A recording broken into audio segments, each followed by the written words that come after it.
Well, first of all, I have this graph up on my screen. Let me go ahead and zoom in on it a little bit if I can figure that out. Yeah. So this shows some of the bonds, right? This is the 2-year bond. This light blue one on my screen is the 10-year, and the dark blue is the 30-year.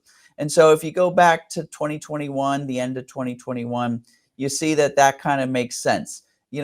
If you think about it, if you put your money into an investment that goes longer, you should, in theory, be paid more, right? For putting that investment in. So if you put your money into the 30-year bond, you get more return than if you put your money into a 10-year or a 2-year. The longer you lock up your money in a passive investment, in theory, the more money you should make. But what you can see with these 2-year, 10-year, and 30-year is in the last 2 years, it's got kind of muddled to the point where actually the 2-year, and I can actually, let me show you guys something else. If I come over here, actually, let me come over here to my watch list. I keep track of these bond prices. It'll come up in a second, depending on how fast the CNBC website works. There it is.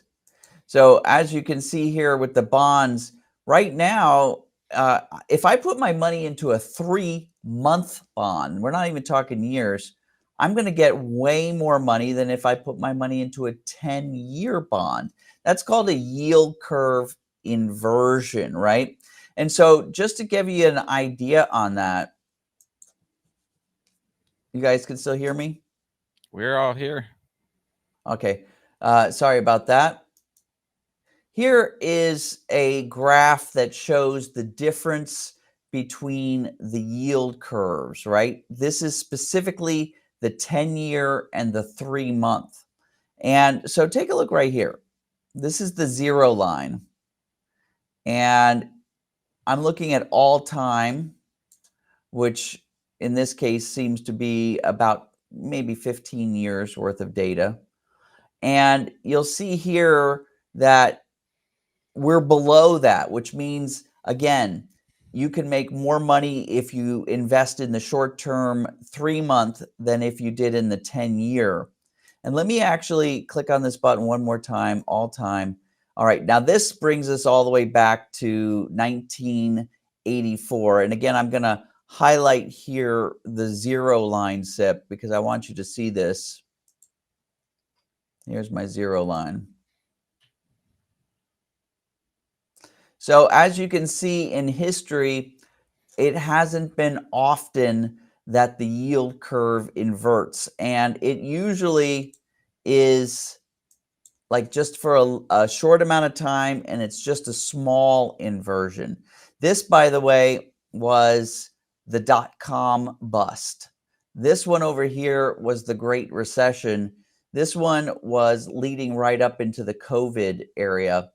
And what usually happens when you have this inversion through history is when you come back, when you cross back above the 0 line and things start to get back into alignment, you're thrown into a recession. That's what's happened historically. And now for most of 2023 and 2024, we've been in this yield curve inversion. And economists and people like me, and again, I'm wearing the hat, not the hat that I wear where I can profit from anything. I'm not worried about the investor side of myself because I could figure out how to make this work. But from just the overall person who is going to be affected by economic downturns and stuff, this doesn't look good, right?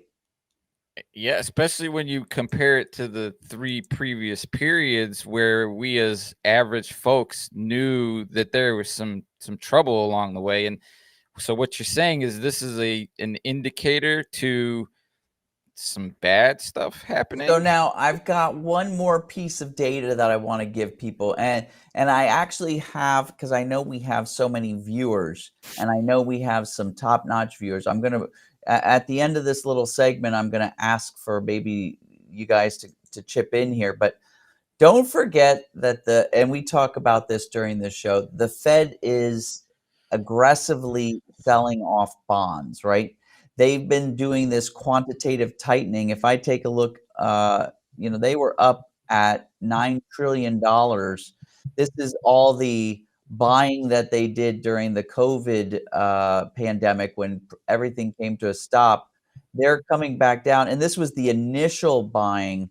They initially, like within an overnight decision, bumped up their Fed holding by like $2 trillion. So we're almost erasing the gradual that they did during the pandemic, but that initial bump, they've said that they would like to keep selling bonds to get to where they were prior to that bump. And if you look actually before 2008, they were not really in this bond buying and selling business at all. And to get through the Great Recession, they started this kind of tactic because they didn't want to, like other central banks, do negative interest rates. So they did this tactic instead. And it's almost like I've heard some economists compare it to like being on heroin. Once you start using this type of technique for moderating the economy, number one, you can't really leave it, right? Just like, you think of a drug addict, it's very difficult for them to kick the habit. But then the other thing that happens is the tool doesn't work as well, right? You get used to it. So in order to get through the Great Recession, they did this, and it was just like literally about a $1 trillion, purchase of bonds. In order to get through the pandemic, they had to do a 5 trillion, and the pandemic was not nearly as troublesome for the world economies as the Great Recession was, but it took 5 trillion. So you can see that the tool kind of loses its effectiveness and you have to use it more. But in the long run, economists are questioning, and why am I bringing that whole thing up? Well, because that selling of bonds by this customer, the biggest customer in history, the Federal Reserve, might be causing that yield inversion. And since this is the first time that the Fed is aggressively selling bonds into the market, flooding the market with these bonds, it might be accounting for that yield inversion. And so, for Can I instance, can I add, can I can yeah, I but that would be different than the previous times, right? maybe. We don't know. It's Okay. never been done before. So we have no idea whether or not what I'm worried about should be something I'm worried about. Even BlackRock, right? BlackRock's got a lot more analysts than just me behind my desk. BlackRock wrote this article about quantitative and tightening and, all the components of it. And it's interesting because they've got some good pictures. I actually pulled one of their pictures up. This shows, what the Fed has been buying and selling. This yellow, which they never even, touched until 2008, is mortgage backed securities, right? And also maybe some corporate bonds. The dark green is your greater than 5-year treasury bonds, and the light green is less than 5 years. So you can see they're flooding the markets since about the yield inversion. They're flooding the market with all of these bonds, and that could be something that's causing that price to drop. If I look, one other article I can draw people's attention to is this CME Group article. They talk about what can swing treasury yields, and this was the big one that has never been in the bullet points before, and it's this quantitative tightening, what the Fed is doing, right?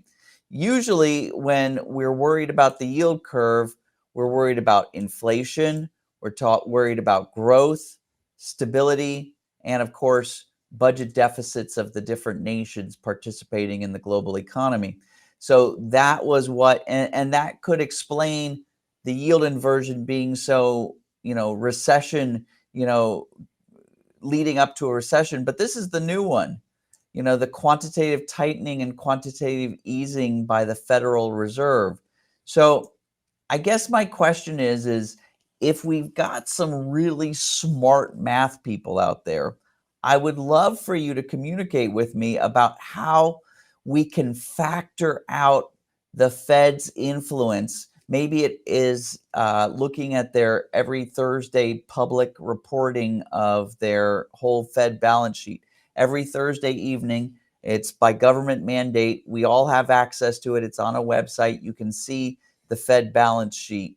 Maybe there's a way to take our yield curve numbers and factor out the effect of the Federal Reserve's quantitative tightening and readjust our 3-month and 10-year ratio and see whether or not it's as alarming as it looks like when we don't factor out the Fed tightening.